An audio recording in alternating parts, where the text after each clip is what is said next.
hanya dengan Rp15.000 per bulan, Anda telah turut berpartisipasi dalam menyebarkan dakwah bersama Tarbiyah Sunnah. Barakallahu fikum. Bismillahirrahmanirrahim. Assalamualaikum warahmatullahi wabarakatuh. Alhamdulillahilladzi hadana lihadza wa ma kunna linahtadiya laula an hadana Allah wa asyhadu an la ilaha illallah wahdahu la syarikalah iqraran bihi wa tauhidan wa asyhadu anna Muhammadan abduhu wa rasuluh sallallahu alaihi wa ala alihi wa ashabihi wa sallama tasliman mazida wa ba'd. Para pendengar radio Tarbiyah Sunnah Bandung di mana saja Anda berada, juga pendengar radio lain dan para pemirsa Persada TV dan TV-TV lain serta para netizen melalui akun media sosial manapun di mana saja Anda berada.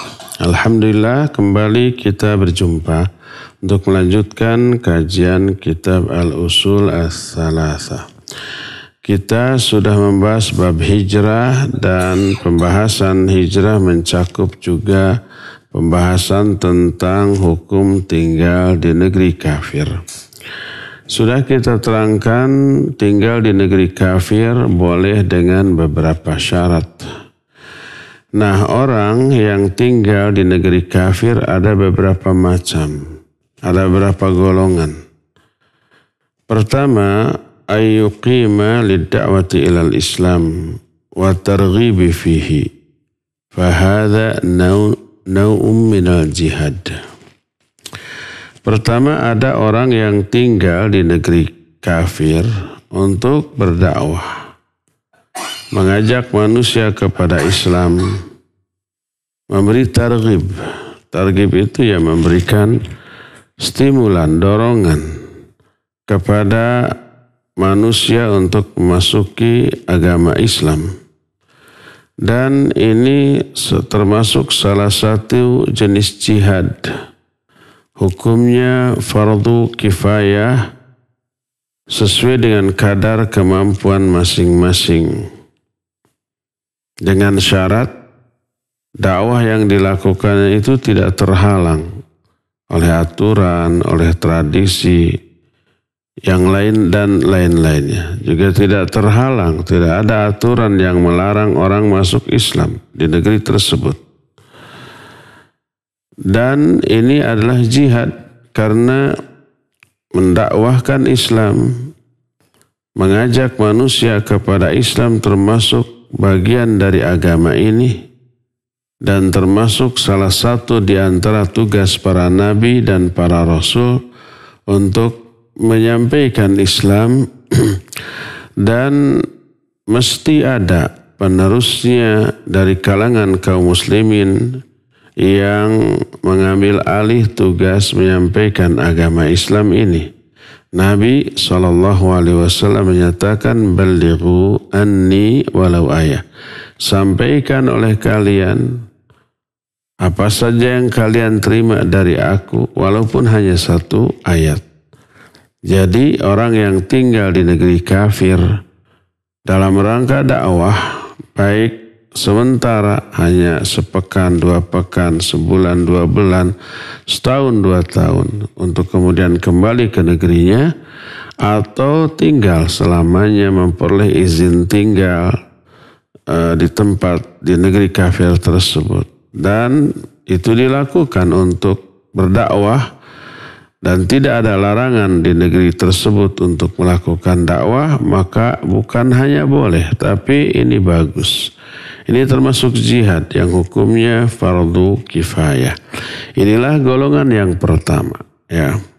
Golongan kedua, ayyuqima lid-dirasati ahwalil kafirin wa ta'arruf ala ma hum alaihi min fasadil aqidah wa butlanit ta'abbud wa inhilal akhlaq wa fawdiyatis suluk liyuhadhdhirun nas minal igtirari bihim wa yubayyinu lil mu'jibina bihim haqiqata halihim.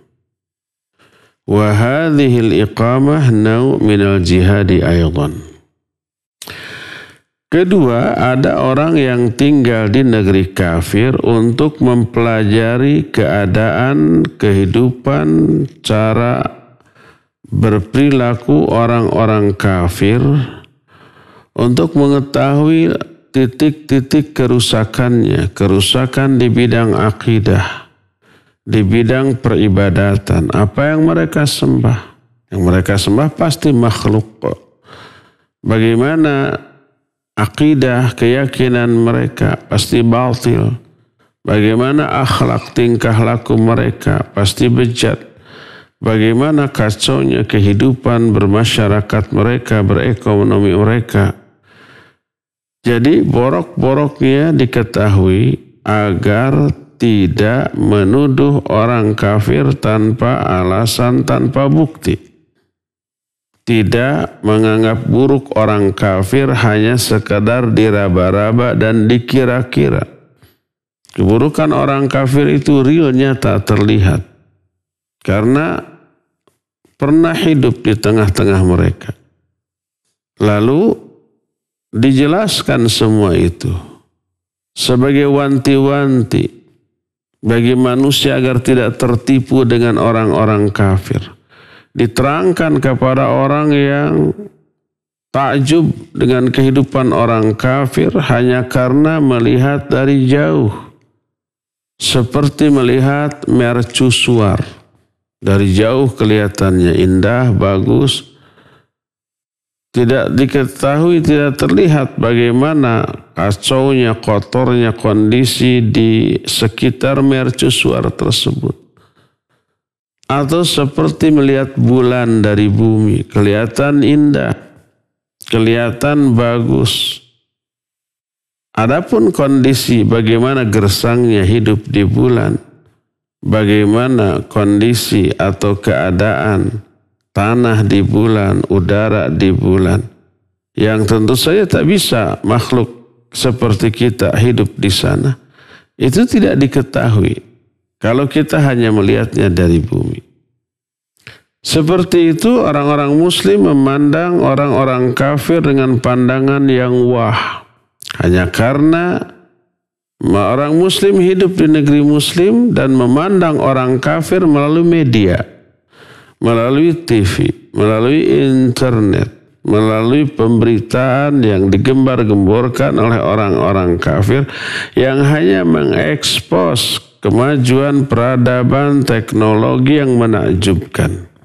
Tapi bagaimana akidah mereka, bagaimana akhlak keseharian mereka tidak diketahui. Takjub. Nah, orang muslim yang pernah hidup di tengah-tengah orang kafir di negeri mereka tahu. Lalu dijelaskan agar orang tidak tertipu. Nah, tinggal di negeri kafir dalam rangka seperti itu pun termasuk jihad. Karena apa? Karena ada maslahat bagi kaum muslimin. Kaum muslimin jadi tahu bejatnya, bobroknya kehidupan orang kafir di negeri mereka. Kalau rusaknya konsep hidup orang kafir diketahui, maka menjadi jelaslah indahnya Islam. Sebagaimana peribahasa menyatakan, wa bididdiha tatabayyanul asya. Dengan menerangkan hal yang menjadi lawannya, maka jelaslah keadaan segala sesuatu. Jadi kalau umpamanya mau menjelaskan indahnya Islam, sempurnanya Islam, betapa komplitnya ajaran Islam, coba jelaskan agama selain Islam. Maka dengan menjelaskan agama selain Islam, nyata benar sempurnanya Islam. Indahnya Islam. Asal Islam yang diterangkan itu bukan dari fenomena, tapi dari sumber. Dari Quran Sunnah. Kalau toh mau menjelaskan Islam dari fenomena kehidupan kaum muslimin, lihat kehidupan Nabi dan para sahabatnya. Jangan menjelaskan Islam dengan menerangkan konsep dan cara hidup orang Islam sekarang yang identik dengan keterbelakangan, kebodohan, ketidaktaatan, kemiskinan. Enggak, bukan itu.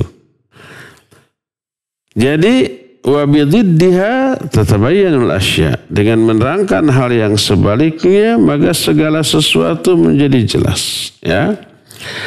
Jadi dibolehkan bahkan bagus tinggal di negeri kafir untuk mengetahui penyimpangan mereka, kekurangan mereka, kekacauan konsep hidup mereka, bobroknya dan becatnya akhlak mereka, untuk diberitahukan kepada kaum muslimin agar tidak tertipu. Dengan syarat, ya, dengan syarat ini tidak menimbulkan mafsadat yang lebih besar. Contohnya umpamanya mafsadat yang lebih besar. Setelah orang kafir tahu borok-borok mereka diekspos, mereka juga melakukan hal yang sama. Lalu mengekspos kekeliruan ajaran Islam menurut kacamata mereka. Umpamanya contohnya diungkitlah masalah tidak meratanya warisan antara laki dan perempuan dalam kacamata mereka. Diungkitlah umpamanya kebolehan berpoligami bagi laki-laki, tapi menurut kacamata mereka. Umpamanya diungkitlah contohnya umpamanya kebolehan untuk meminum air kencing unta karena itu obat, lalu oleh mereka menurut persepsi mereka dianggap sebagai sebuah keburukan dan seterusnya. Maka kalau itu muncul dan bisa menimbulkan syubhat di kalangan kaum muslimin yang awam, maka jangan kita lakukan. Sama taubahnya seperti umpamanya orang Islam mencela agama orang lain, akibatnya orang lain mencela agama kita. Kita mencela kitab-kitab suci mereka, akibatnya mereka mencela Al-Quran. Kita mencela umpamanya tokoh-tokoh mereka, akibatnya mereka mencela Nabi kita Muhammad SAW. Kita mencela berhala-berhala yang mereka sembah, akibatnya mereka mencela Allah dengan celaan yang didasarkan pada kebencian mereka. Maka tidak boleh kalau itu terjadi.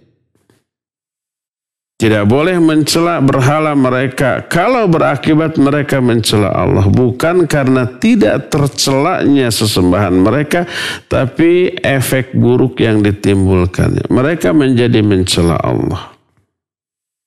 Allah berfirman dalam Al-Quran dalam surah Al-An'am 108, وَلَا تَسُبُّوا الَّذِينَ يَدْعُونَ مِنْ دُونِ اللَّهِ فَيَسُبُّوا اللَّهَ عَدْوًا بِغَيْرِ عِلْمٍ.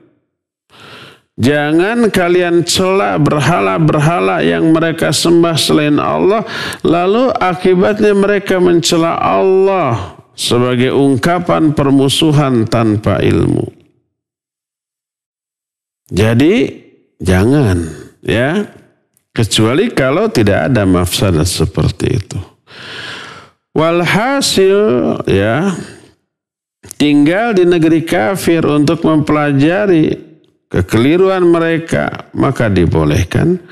Serupa juga tinggal di negeri kafir untuk memata-matai tipu daya orang kafir dalam upaya mereka menghancurkan Islam dan kaum muslimin.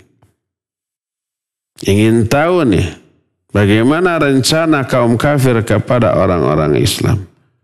Lalu dikirim seseorang tinggal bersama-sama di negara kafir untuk mengetahui tipu daya mereka, makar mereka, rencana jahat mereka. Agar kaum muslimin ini bersiap diri, mengantisipasi jauh sebelum kerugian terjadi. Dikirim mata-mata spionase seperti itu. Dan ini pernah dilakukan oleh Rasulullah SAW dalam perang Khandaq. Rasul SAW mengutus Hudzaifah bin Yaman dalam perang Khandaq ke tengah-tengah kelompok musyrikin untuk mengetahui kondisi mereka dan taktik mereka, ya. Inilah golongan kedua orang yang tinggal di negeri kafir. Bagus dua yang kedua termasuk jihad.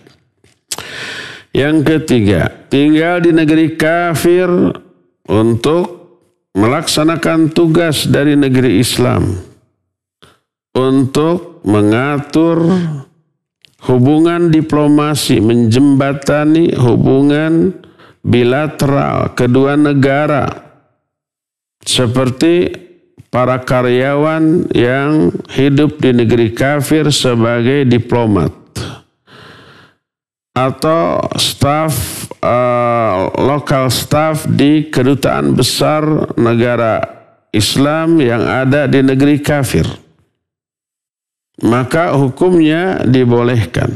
Seperti contohnya umpama atase yang dinaungi di bawah kedutaan besar. Ada atase pendidikan, ada atase kebudayaan, ada atase agama, ada atase militer, dan seterusnya. Untuk menjalin hubungan yang tidak terlarang secara syar'i dengan negeri kafir, sekaligus menaungi, mengayomi orang-orang Islam, penduduk negeri kita yang tinggal di sana, baik untuk belajar, untuk bekerja, untuk bisnis, untuk berobat, atau untuk keperluan-keperluan yang mubah. Memberikan perlindungan, memberikan pengarahan, memberikan bimbingan, untuk memberikan citra baik tentang negara kita di mata orang kafir yang ada di sana. Seperti umpamanya negara kita, negara Indonesia, memiliki kedubes-kedubes di negara-negara kafir, kedutaan besar, dan di dalamnya membawahi beberapa bidang yang digarap atau dilaksanakan oleh atase-atase di bidangnya masing-masing. Maka ya, kadang-kadang penduduk kita, warga negara kita memperoleh masalah di sana.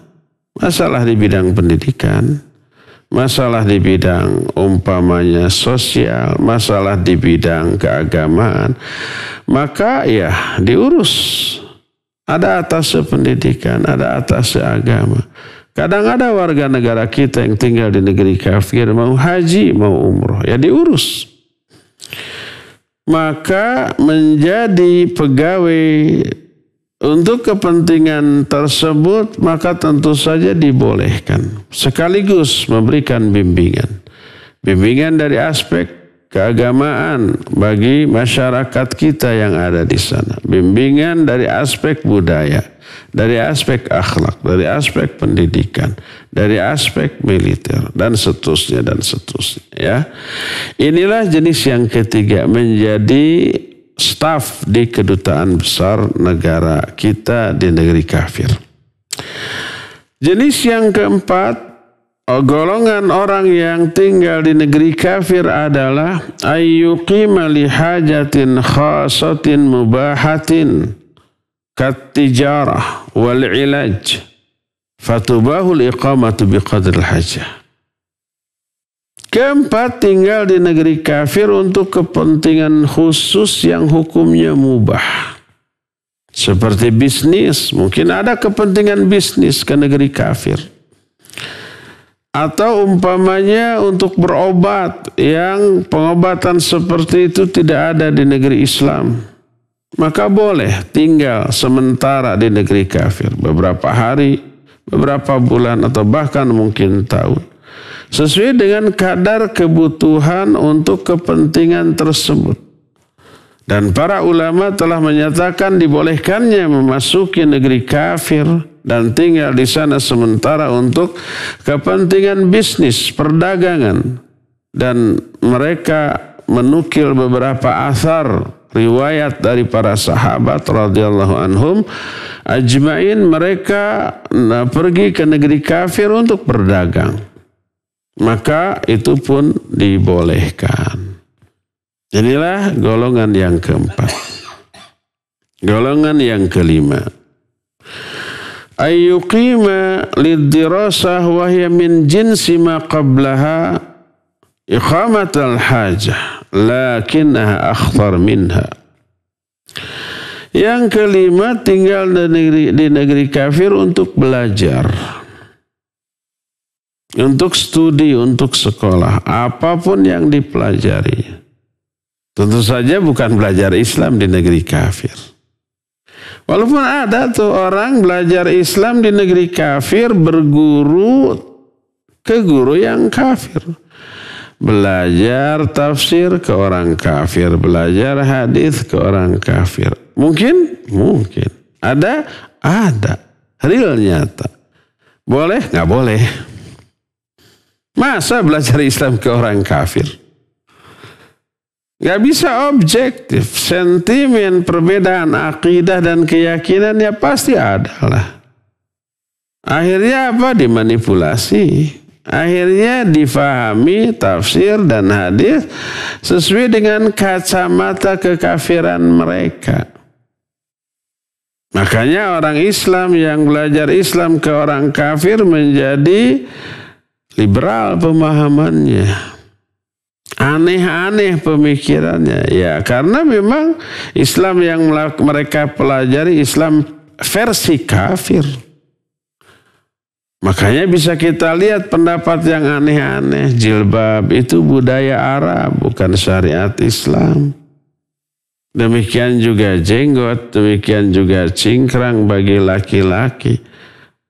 Orang-orang kafir juga banyak yang berjenggot. Abu Jahal juga orang kafir berjenggot.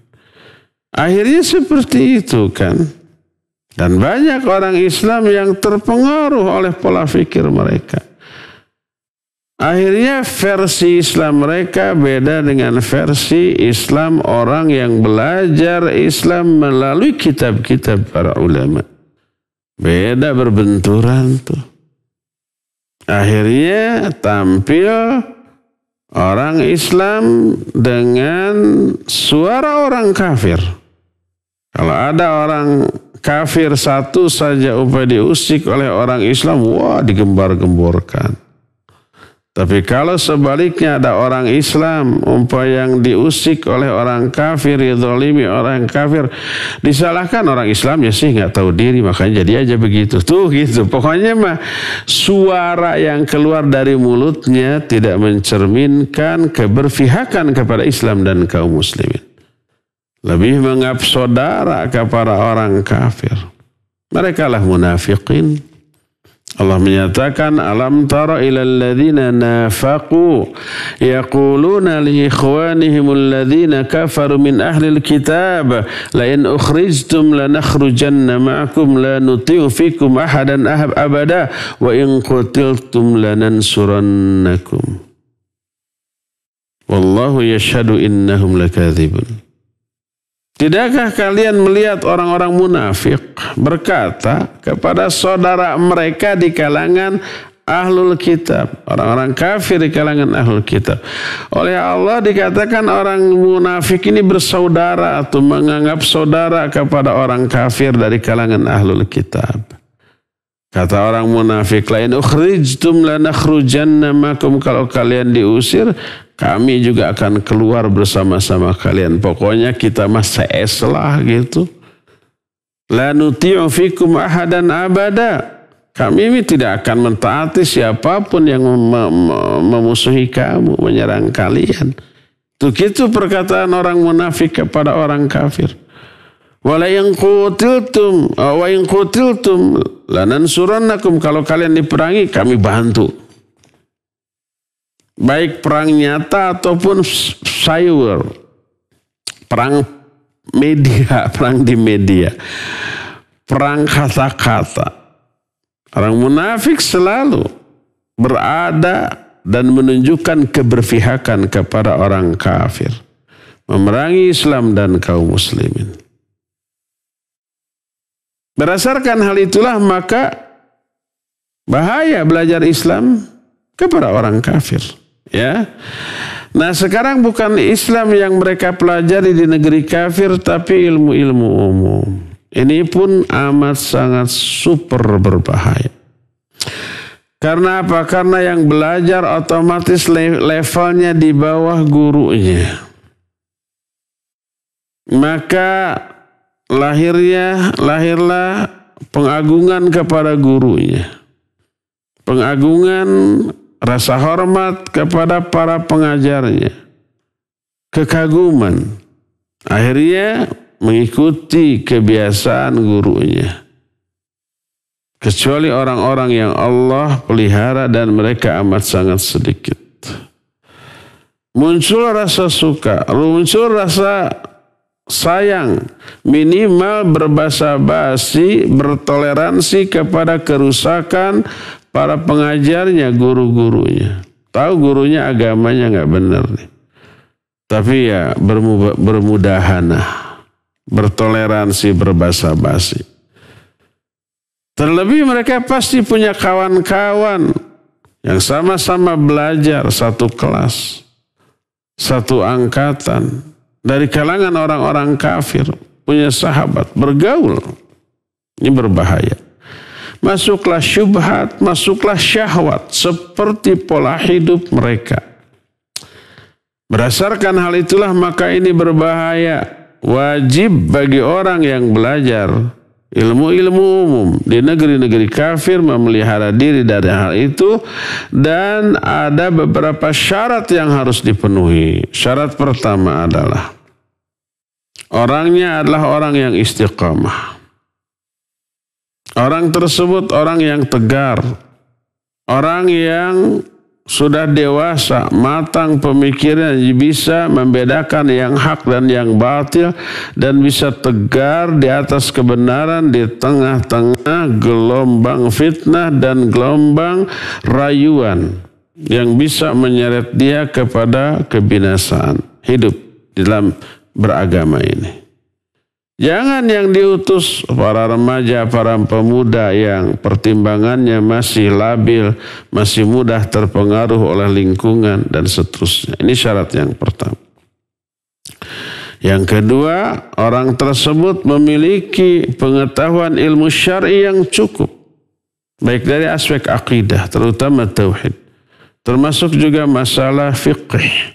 Bagaimana tata cara sholat di sana? Bagaimana tata cara bermuamalah di sana?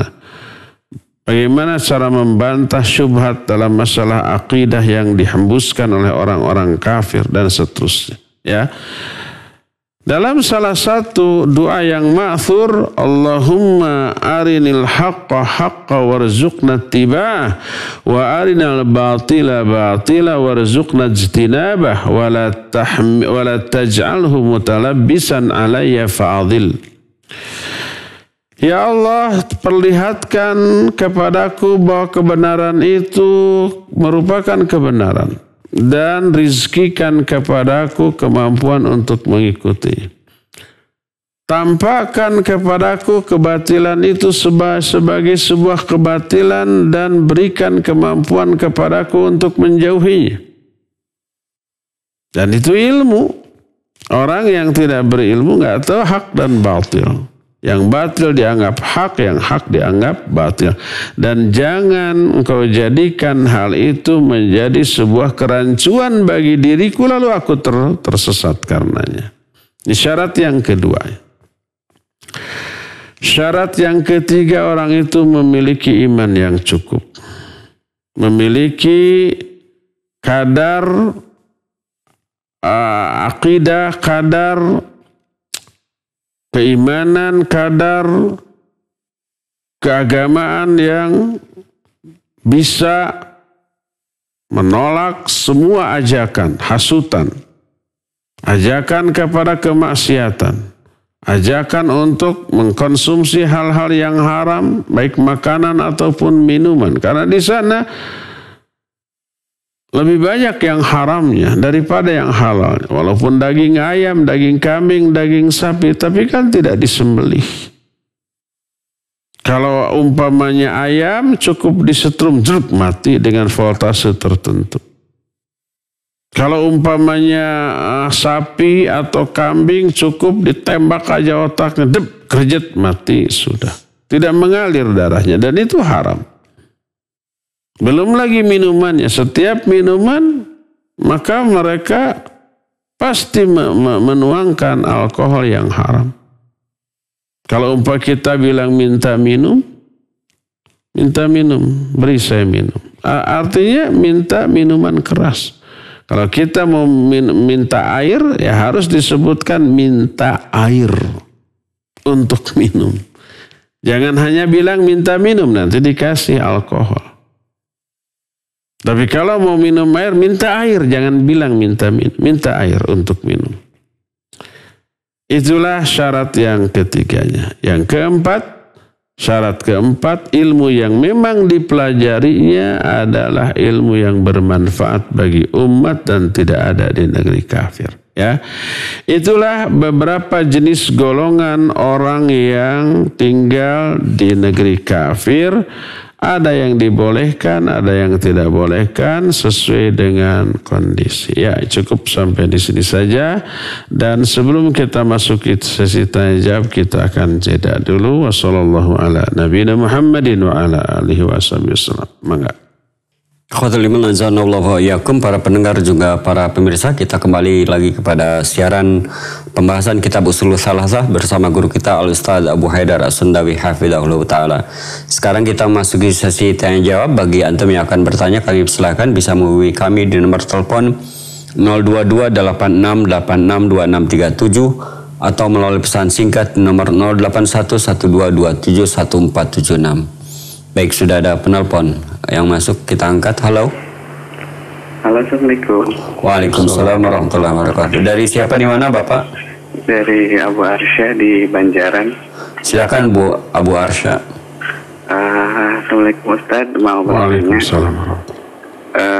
Saya kebetulan punya orang tua. Orang tua saya tuh memang sudah sakit stroke ya, Ustaz. Maaf Bapak, agak diangkat suaranya Pak. Kan kebetulan saya punya orang tua, ibu saya tuh kena stroke ya Pak. Nah, sekarang tuh yang saya mau tanyakan tuh memang sekarang tuh beliau tuh selalu bersedekah, tapi seolah-olah tidak melihat dirinya kondisi di rumahnya seperti apa, suaminya seperti apa yang dibutuhkan beliau seperti apa, tapi beliau tuh selalu mendahulukan orang lain karena memang beliau mendapatkan ilmu, katanya memang harus, kalau bahasa Sunda harus maksakan gitu Ustaz. Gimana ya Ustaz saya menyikapinya? Apakah harus saya nasihati sedangkan kondisi beliau sedang sakit, dan bersedekah pun memang dianjurkan ya Ustaz, walaupun ya mungkin kondisi orang tua saya tidak memikirkan dulu dirinya, bahkan bersedekahnya ke orang lain bukan ke kerabat. Yang pertama itu Ustaz, boleh dua Ustaz? Boleh. Ya. Yang kedua, kebetulan anak di keluarga memang kental pada satu organisasi Islam Ustaz, yang memang mungkin tidak jauh dari salaf. Nah, mungkin salah satu kebahagiaan yang mungkin orang tua anak, khususnya ayah anak, memang fanatik ingin anak sebagai anak laki-laki satu-satunya masuk ke organisasi tersebut. Itu yang memang selalu dengungkan beliau gitu, karena memang belum ada yang masuk ke anggotaan tersebut, sedangkan anak masih belum sanggup. Tapi di sisi lain mungkin itu yang membuat beliau bahagia. Apa ya Ustaz yang harus saya lakuin gitu? Terima kasih Ustaz. Iya. Assalamualaikum warahmatullahi wabarakatuh. Waalaikumsalam warahmatullahi wabarakatuh. Ya. Abu Arsya di Banjaran ya, barakallahu fik. Ada dua pertanyaan. Pertanyaan pertama, ibundanya syafahallahu la ba'sa tahur insyaallah. Sedang sakit terkena stroke, tapi beliau rajin sedekah. Bagus, kenapa dipermasalahkan? Nah, tidak melihat dirinya. Maksudnya mungkin kondisi diri yang sakit, kalau bersedekah ketika sakit, bagus. Kecuali yang tidak bagus itu kalau dirinya butuh untuk berobat tidak ada, untuk makan juga umpamanya tidak ada. Lalu dia tabungannya disedekahkan. Untuk makannya minta ke orang maka tidak boleh. Bersedekah sampai dia minta-minta untuk makan, minta untuk berobat maka tidak boleh. Tapi kalau untuk makan ada cukup, untuk berobat juga ada sisanya lalu sedekah ya bagus-bagus saja. Adapun kena tidak ke kerabat tapi ke orang lain. Kalau memang ada kerabat yang memang butuh dengan sedekahnya, ingatkan lebih baik ke kerabat karena kerabat juga susah. Ada kerabat yang susah, orang lain susah, sama kadar kesusahannya, maka ke kerabat lebih utama. Karena ada dua nilai, selain nilai sedekahnya juga nilai silaturahminya. Umpamanya ada adiknya atau kakaknya yang sama-sama butuh, fakir, miskin, perlu sedekah. Ya sedekahlah ke adik atau kakak, keponakan umpamanya, daripada ke orang lain terlebih dahulu. Karena bisa menimbulkan kecemburuan.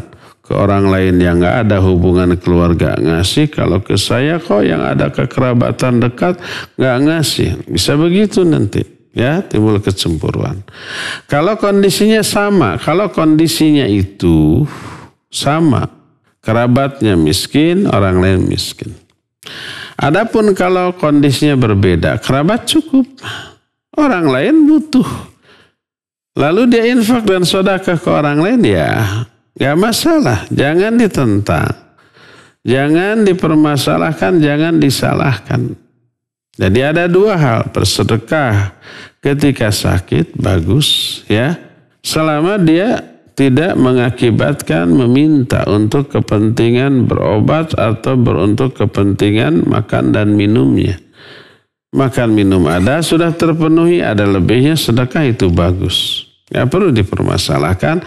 Yang keduanya, maka dahulukan kerabat. Kalau kondisinya sama. Adapun kalau kerabat dianggap cukup, yang lain amat sangat parah, lalu sedekah ke orang lain, jangan disalahkan. Emang bagus, harus diikuti malah ya. Inilah yang pertama. Kedua, ayah Abu Arsya ini mendesak anaknya untuk masuk ormas Islam tertentu. Dan itu kebahagiaan. Kitanya tidak mau. Boleh enggak ya? Selama ormas Islam tersebut tidak ada penyimpangan dalam masalah akidah, ya dalam masalah manhaj, maka boleh saja enggak masalah. Berorganisasi dengan organisasi yang tidak menimbulkan tahazub. Tahazub itu apa ya? Ya fanatisme kelompok, fanatisme organisasi. Maka nggak apa-apa. Seperti organisasi yayasan, boleh. Yayasan bukanlah cermin dari sebuah pemahaman tertentu. Yayasan semua orang bikin, hanya alat saja sebagai payung hukum terhadap segala macam kegiatan, baik dakwah, pendidikan, ataupun sosial yang kita lakukan. Maka sebagai payung hukumnya dibuat yayasan yang berbadan hukum, maka tidak masalah.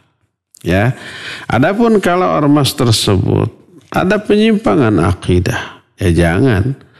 Bagaimana cara menjelaskan? Jelaskan saja. Dekat tidak berarti persis. Nah, ada penyimpangan, ada. Penyimpangannya apa? Fatal nggak? Fatal dalam masalah akidah ini.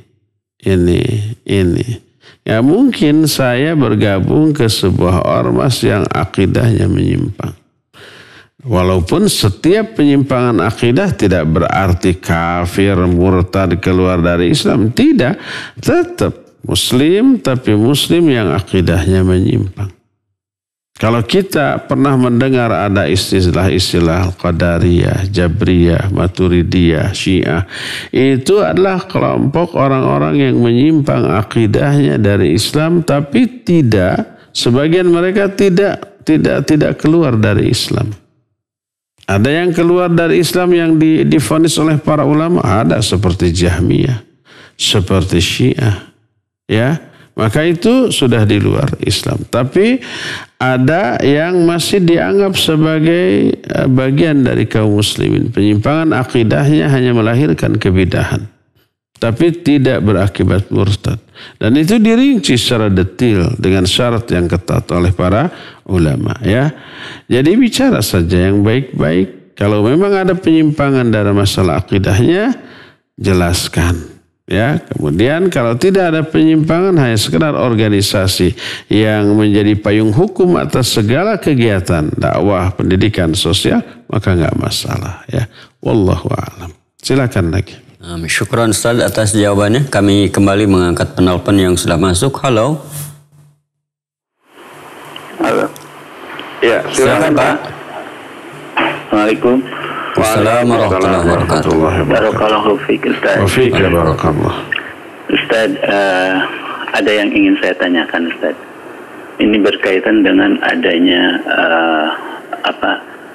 orang yang mentafsirkan atau dia berani mengatakan bahwa bagi waris itu bisa disamaratakan laki-laki dan perempuan. Yang pertama itu, kemudian dia mentafsirkan lagi yang lainnya bahwa memakai jilbab itu tidak wajib karena yang paling penting adalah hatinya. Nah, yang saya tanyakan, apakah ini akibat dari mentafsirkan sendiri Al-Quran sehingga dia bisa kemana-mana seperti itu, Ustaz? Mohon penjelasannya, Ustaz. Ya. Jazakallah khairan. Assalamualaikum warahmatullahi wabarakatuh. Ya, wa jazakallahu khairan. Waalaikumsalam warahmatullahi wabarakatuh. Ya, Pak Taslih ya? Ya. Sukahaji. Ya, barakallahu fik Pak Taslih. Iya, itu salah satu contoh orang yang terpengaruh oleh pola fikir orang kafir dalam memahami Islam. Islam difahami dengan ra'yu, Islam difahami dengan perasaan, Islam difahami dengan kultur, dengan budaya. Islam difahami dengan filsafat. Itu semua bukan alatnya. Ibarat kita mengupas buah, harus dengan alat yang pas. Pisau dengan ukuran sedang, tajam, tidak terlalu besar, tidak terlalu kecil. Baru nanti kulitnya terbuang, dagingnya bisa termakan, bijinya juga ya dibuang atau ditanam. Kalau alatnya pas. Tapi mengupas mangga dengan yang bukan alatnya, dengan palu, ditakolan, hancur. Salah, dengan gergaji, digergaji hancur. Dengan kikir, itu hancur. Sama ya, umpamanya sekarang teknologi, sains umpamanya seperti HP. Lalu difahami oleh ilmu perdukunan. Ya pasti ngaco tuh, kenapa HP ini bisa menjadi alat komunikasi? Itu pakai jin. Jinnya yang menyampaikan omongan kita ke sono di waktu yang bersamaan. Bisa begitu nanti, ya enggak? Nggak nyambung. Jauh dari hal yang sebenarnya. Demikian juga agama. Bahkan apalagi agama. Agama harus difahami dengan alatnya. Ilmu yang menjadi alat. Ilmu apa? Ilmu alat. Apa ilmu alat untuk menafsirkan Al-Quran? Ilmu tafsir. Untuk hadis ada ilmu hadis. Kalau memahami Islam, memahami Quran dengan ra'yu, dengan budaya, dengan perasaan. Akhirnya begitu. Akhirnya waris harus sama. Akhirnya jilbab tidak wajib, yang penting hati. Justru iya betul bahwa yang hati itu paling penting ya, tapi ada tapinya. Kalau hatinya baik, seluruh penampilannya baik, termasuk dalam hal berpakaian. Kalau hati baik tapi bugil dia, pakai lekbong, kelek katembong, pakai you can see, you can touch me. Nah, itu penampilan buruk menunjukkan keburukan hatinya. Yang penting hati baik, tapi ucapannya menyakiti. Yang penting hatinya baik, tapi dia zalim, suka mukul orang, suka nyolong orang. Ada orang menyatakan walaupun saya mah tukang nyopet, tukang nyolong, tukang korupsi, tapi hati saya mah baik. Apa bisa begitu? Nggak bisa. Kebaikan hati tercermin dari perilaku. Hati baik, perilaku baik. Hati baik berpenampilan pun baik. Auratnya nggak mungkin diumbar. Tapi banyak tuh wanita berjilbab tapi bercadar tapi hatinya dengki. Permasalahan kedengkian hatinya bukan cadarnya. Cadarnya tetap pertahankan tapi hatinya dengkinya yang harus dibangun. Bukan sebaliknya, ngapain cadar kalau hatinya dengki. Tetap pertahankan cadar, perbaiki dengkinya. Hilangkan dengkinya, bukan begitu. Ya, berdasarkan hal itulah maka antara kondisi kebaikan hati dengan kebaikan amal tidak bisa dipisahkan. Sama dengan umpamanya hati kan nggak bisa dilihat ya, karena gaib. Tapi ada indikatornya. Baik buruknya hati lihat dari indikator. Apa indikatornya? Ucapan, perbuatan, tingkah laku, berpenampilan. Sama dengan tank bensin di dalam mobil, gak kelihatan. Ini bensin ini full tank atau setengah atau kosong. Gak kelihatan. Tapi ada indikatornya, jarum penunjuk. Kalau umpamanya di F berarti penuh. Kalau di E berarti kosong. Ya bisa umpamanya kita bilang ini full tank, penuh. Tapi indikatornya di E. Di starter nggak hidup, didorong nggak hidup. Katanya full tank, tapi di E dan di starter nggak hidup. Itu bertolak belakang. Ada indikator.